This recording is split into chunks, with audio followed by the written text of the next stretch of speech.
All right, welcome. Today we are going to pull back the curtain on something that happens all day, every day, but is pretty much invisible. We're talking about that behind-the-scenes dance that lets your phone, your laptop, whatever, get its IPv6 address and just connect to the internet. I mean, think about it. You open your laptop and bam, you're online. It just works. But how? It's definitely not magic. What it is this super fast conversation happening between your device and the network. And we're about to decode that whole conversation. Because let's be real for a second. Can you imagine if you had to manually type in one of these ridiculously long, complicated IPv6 addresses for every single device you own? It would be an absolute nightmare. It's slow, you're bound to make a typo, and it just wouldn't work for the billions of devices out there. So automation isn't just a nice feature, it's absolutely essential. So this gets us to the heart of our story today. You see, IPv6 was designed from the get-go with this idea baked right in. Devices are just expected to figure things out on their own. So let's see how that journey actually begins. So the very first thing your device does, the moment its network card wakes up, is it creates one of these, a link local address. The best way to think about it is your device just raised its hand in a room and said, "Hey, I'm here, on this specific Wi-Fi signal." It's a local-only address, kind of like a digital handshake, just to talk to its immediate neighbors. But, that local address isn't going to get you on the internet. For that, your device needs a globally unique address. And to get that, it has to listen for instructions from the network's conductor, and that's the router. By default, the router on your network is just periodically shouting out these things called router advertisement messages, or RAs for short. Now, these aren't just simple announcements. No. They are a critical set of instructions and suggestions, basically telling your device how it should go about getting its proper internet-ready address. And the real magic, the secret sauce, is all encoded inside that RA message. It comes down to 3 critical little bits of information called flags. And these flags basically create a choose-your-own-adventures guide for your device. Okay, this right here is the key to the entire process. The router's message has 3 flags that act as direct orders. First up, the A flag, A for auto configuration. If that's turned on, the router is basically saying, go for it, you can create your own address. Then you've got the O flag for other configuration. This is a hint. It's saying, hey, you should probably go get some extra info like DNS from a server. And finally, the M flag, M for managed. If this one is on, it's not a suggestion, it's a command. You must get your address and everything else from a server. So let's follow that first path, right? What happens when the router sets that A flag to on and gives your device the green light to just configure itself? Well, that leads us down a path called SLAC. SLAC. It stands for Stateless Address Auto Configuration. The keyword there is stateless. It means no central server is keeping a big list of who has which address. The process is actually pretty elegant.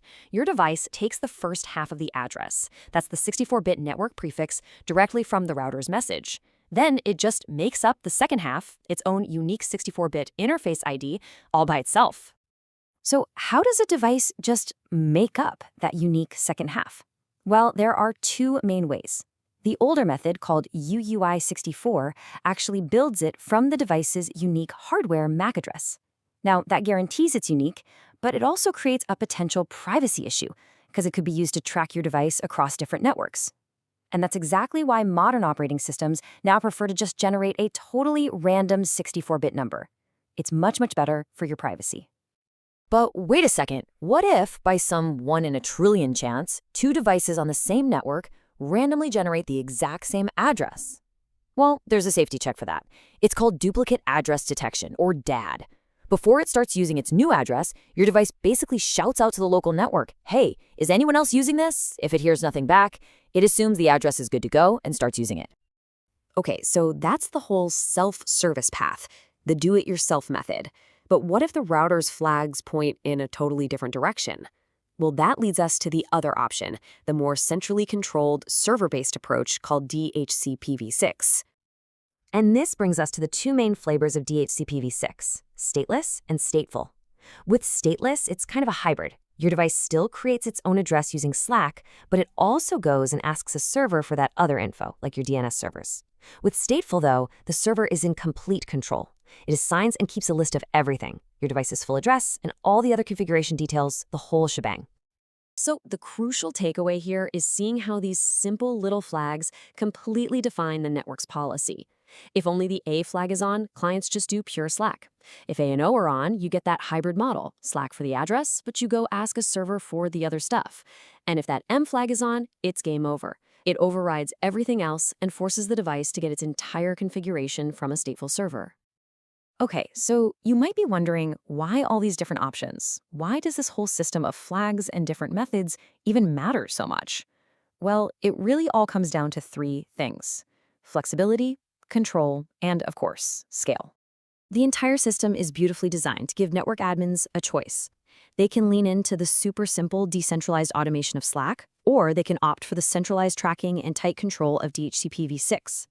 And this very flexibility, that choice, is the engine that allows IPv6 to scale from a tiny home network all the way up to a massive global enterprise. It's all based on this well-defined conversation that starts with the router. And just to give you a sense of the mind-boggling scale that makes all this self-configuration possible, that 64-bit space a device uses for its ID, that contains over 18 quintillion possible combinations. The chance of a duplicate is just astronomically small. But like we saw, that DAD safety check is there just in case. So this all brings us to one final, really crucial question. As the Internet of Things continues to explode, we're talking potentially billions, maybe even trillions of new devices coming online.